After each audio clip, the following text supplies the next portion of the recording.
You know, we see a lot of world's first around here, but this might be the very first time that I've seen the claim world's only. Meet the Dell UltraSharp 52-inch Thunderbolt 6K display. Dell sponsored this video because they know, ooh, that was scary, that I am a one monitor man. And as soon as I saw this thing, I knew it had to go on my desk, assuming that it will fit on it. Yeah, it should be okay. There's just one small problem now. At 52 inches, I might need a paid friend to help me install this. Who's there? Did somebody say 6K 52-inch display?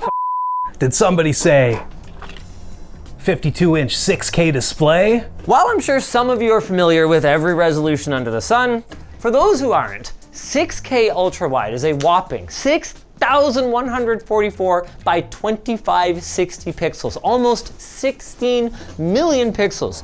So even though this new monitor is huge, I don't think this is how we're supposed to open it. No. Oh, I'm not helping at all. No, it's fine. Okay. Yeah, that should be okay. It's so big. This is a 42-inch monitor. It looks small now. See? You need the 52-inch ultra wide. Oh my God. It's gonna fit your desk so much better. Look at the size of this post. Yeah, it is supposedly lighter than their previous model. It's about the same weight as the 42-inch. Which is, Okay. you know, that's pretty cool. Whoa. There's the rest of the stand. Dude, I'm legitimately kind of psyched. I haven't daily driven an ultra wide in years at this point. This alone is gonna be a nice improvement. You could kill a man with that thing. We're basically doing this right. Look, it says unbox it like this, and then you put the stand in the back. It does say 2 people though. Is there stuff in there? Oh no, I think it's just eco-friendly packaging. Oh, you don't need an adapter plate or anything. It doesn't look like it. They come with some screws that they've got here. A lot of the earlier curved ultra wides, you did need some kind of bracket or adapter plate in order to mount them to an I don't arm. know if this is curved. It looks pretty curved to me. It does look like it, yeah. I bet you can lift this one-handed. This is comically big. The size of this VESA pattern. Even just like look at the box for all your I/O. This is like normally way. Here's a child's hand for comparison. The I/O is actually sick. It's got dual HDMI ins, dual DisplayPort ins, and in addition to that, it supports 4 separate computers via an onboard KVM. It does up to 140 watts of charging over the Type-C input port and has 2.5 gigabit LAN, which actually came up for me like 4 days ago. Yep. I was digging through the footage archive and I was trying to play back some red footage on my setup here and I was like, this sucks, because I had just enough bandwidth to load it up and play back a little bit and then it would stutter and I'm like, that's worse than it not working at all. And then I grabbed a 2.5 gig dongle and immediately it worked. You're scaring me. Holy shit, it's huge. Imagine if you bought like 4 of these and you put all of them in portrait. Hey, it actually isn't that heavy. There you go. Okay, yeah, let's do it. Oh my God. Okay, you're good? That would have been pretty funny. You can put it on the desk. Line me up. Get out of the way. Yeah, go straight down. Yeah, that's it. Oh, gorgeous. Wow. This is comical. It's funny because it actually kind of looks like 32 by 9 because it's so big, but it's only 21 by 9. Yeah, which you can tell better when we take this off and you go, oh my God, it's almost as tall as the monitor that it's replacing. Yes. Look at that. It's just way wider. This is the ultra wide equivalent of a 42-inch monitor. Well, don't forget 2560, right? So our vertical resolution is the horizontal resolution on a 2560 by 1440p TV or monitor. So like this whole thing, that's the bottom of someone's 1440p monitor. Oh wow, right there. so the pixel density on this is actually even higher than this. I don't know what that is, but this is like 129, 130. Oh yeah, so no way. Yeah, so it's like actually quite a bit denser. 129 ppi. Now, it does have some drawbacks. It's only 120 hertz. For an office equipment display, you know that's a big deal. A lot of the time there's 60 or 75 tops. I do know that, but it also isn't OLED. Yeah. However, I mean, you've like raged out when we've been sitting here doing script review before, and I maximize a white text document, and all of a sudden the whole screen goes dim. You're like, how can you even tolerate this? So by going IPS, you're not gonna run into those kinds of protective measures when you have a white image across the entire screen. Yeah, and this is modern IPS, it's IPS black. It would actually be really nice for our productions if I didn't use these monitors anymore too. It really would be. Wow. You've got a lot of room on this end. Oh my God, this is sick. It can't pivot. Oh, well, yeah. I mean, how tall would the stand have to be before you could, like you'd have to, yeah, no. No. You know what? It has a little bit though. A little, yeah. Which is actually really nice because you might not realize it, but your desk probably isn't perfectly level. So you're replacing 3 displays with 1 effectively. Time to power this thing up. Have you seen this monster? Yeah, look at the fingerprint sensor. I've seen camera sensors that are smaller than this. This monster features an RTX Blackwell 5000 GPU in it. Basically, it's a portable workstation, and naturally, we'll be connecting it using this 20 gigabit per second, 240 watt cable from LTTstore.com. Oh, hey, I did the LTT Store integration already. That means I don't have to promote our new Polar Fleece. Sounds great. It's gotten warm in here already. Just want to get everything else plugged in here. I went and plugged the peripherals into this dock because I forgot. You don't need it. I don't need it anymore, which I haven't been using a desktop PC for probably the last 6 months, ever since I did the Snapdragon laptop challenge. And it's been great, certain things about it, but networking has been a bit of a chore, and then getting everything hooked up when I get to stations that have flaky docks on them can be a bit of a chore. So having everything just integrated into the monitor, it's pretty nice. I'm so excited. I can't stop just looking at it. Like James has got that big 32:9 monitor at his desk. This looks like that, but with more vertical screen space. So the way that Dell wants to talk about it is they say it's like having 2 27-inch monitors in portrait flanking, what is it, a 32-inch in the center? A 42-inch 4K TV. Not quite in terms of the size, but in terms of the pixel count, in terms of the screen real estate. Yeah, it's almost the exact same. Oh, do you want to plug the HDMI in over there? Or wait, no, I don't need it. You don't need it because your display port through the, Oh, baby. I'm pretty sure this is also Thunderbolt 4. Yes, but that's not a Thunderbolt cable, so we're gonna see if it works. There's a little... Takes a second to walk around the monitor. Okay, you got power LEDs on. Okay. Like, watch this. Wow, it's got a calibration report and everything. We actually did test this in the lab, and if as long as you're using it in the right color mode, it's very good. Like less than 1 Delta E 2000. Oh, really? If you set it to DCI-P3, it'll do less than 1 Delta E in DCI-P3. Did we measure anything in HDR? It doesn't do HDR. It's IPS, and it's not meant for HDR. I don't think HDR is even in the title or anything, which, hey, thank you for not trying to tell us that something without a full array local dimming zone has HDR. We did a video recently where we found that even after spending 10 times as much for a TV that supported HDR, because it didn't have full array local dimming, the SDR TV for 1/10 the price actually looked better.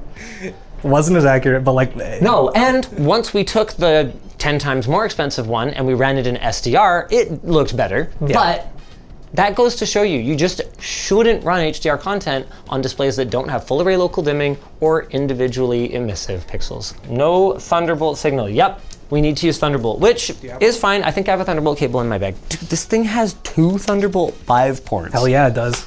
I know it's a meme, and I know it's getting kind of overdone, but absolute cinema. This is crazy!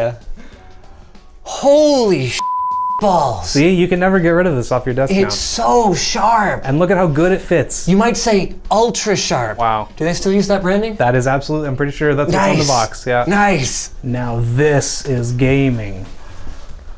This is productivity, boys. Your mouse gets lost when I go from side to side because it's so small. Yeah, take that, Corridor crew. Yeah. This is how we make a person look really small, LTT style. Just kidding, we got nothing against Corridor crew. Great video, go check it out. We've also got nothing about being small. Yeah. Nothing against being small. Yeah.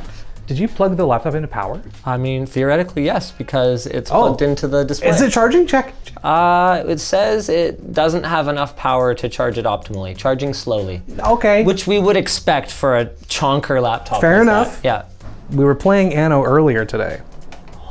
imagine Anno. 120 hertz, there's no 60 hertz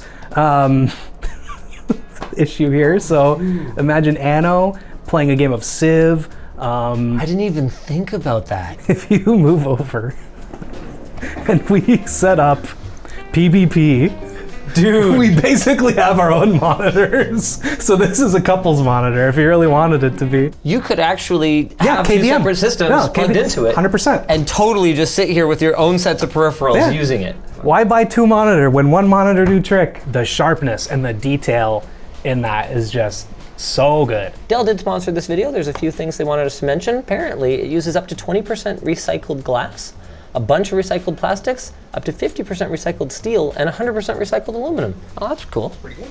Yeah, I don't mind that. I mean, up to is a bit of a cop-out. Yeah, you know. Whatever, you know, just sponsor a video, don't sponsor a video. We gotta be honest about it, right? Yeah. You know what? It's really easy to be honest about how awesome this monitor is. Oh yeah. Dude, like it just makes me want to play the game, man. I told you. Like this is crazy. And you, like, okay, now that here, let me move so that you're just by yourself.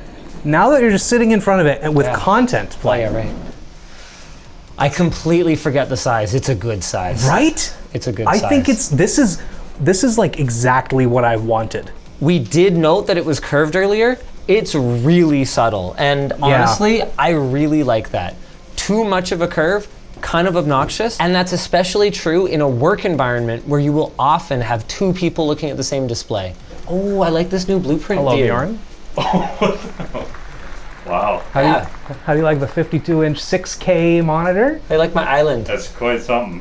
You think you could use this for editing? No, I don't think it would work very well for editing. I think it's only really good for reviewing scripts. I think we need to give all the editors this 6K 52-inch monitor. I don't think it'd be very good for editing, right, Bjorn? No. Don't lie, Bjorn. You know this would be incredible. It'd be amazing. Timeline. Oh right? God, yeah. It's 120 hertz too. Oh, really? Yeah. You can't tell because this game is not running at 120 FPS, but It's like better than I was expecting. I don't know. I just heard Right? big monitor and I'm like, Yeah. Gimmick. Nah. no. this is the way to play this game. 100%. Okay, but it's not for gaming. Let's look at something that it is for. How would I set this up for productivity? Well, for starters, this is not my computer, so I would probably have Chrome or Firefox installed rather than Edge. But pretty typical way for me to use my machine is setting everything up in quarters.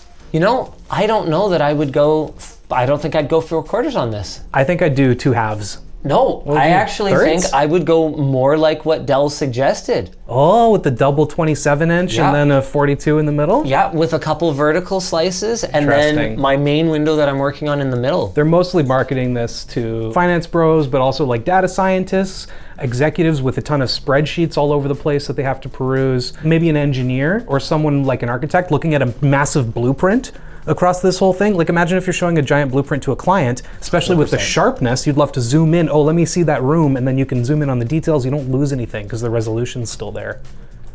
So it's really made for, I mean, especially with the 120 hertz, kind of made for everyone who can afford it. Oh, It is we haven't talked about expensive. pricing yet. It is expensive. Make one guess first. One guess. Not 3, just 1. I don't see it being less than 1,400 US. No, it is definitely not less than that. Okay. It is basically double. Really? It's 2,800 without the stand, and it's about 2,900 with. But on the plus side, they're not trying to charge you $1,000 for the stand like Apple would. But that being said, I mean, this is a tool. This is an office productivity tool, and so if you are someone in a career like that, chances are you're gonna look at this expense and you're gonna basically be like, yep, just get it. Dude, Oh yeah, this is great. this is a spreadsheet that on a mortal monitor, this would just take up everything. Yeah. You know what? Oh, I know what spreadsheet I want. Badminton ELO. No, I'm serious. I believe it. It's a heavy spreadsheet. I believe it. ELO Ladder V1, here it is.